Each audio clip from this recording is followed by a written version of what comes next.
د ګیس لوډ شیډینګ چېرته پښتونخوا لیدلی نه و من خود کفیله یو په ګیس کې په بجلی کې په اوبو کې خو موږ اختیار پنجاب ته پرېږدي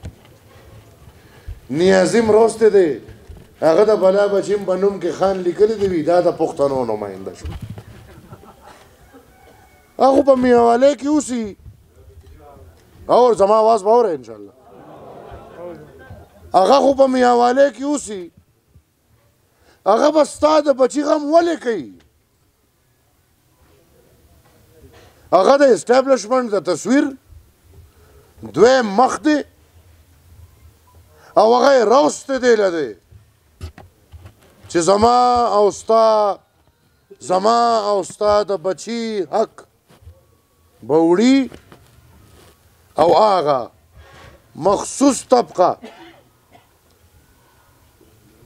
کم چې ولی خان ویلی دي چې د مخصوص طبقې دپاره پاکستان آزاد شوی دی هغه مخصوص طبقه پې مړی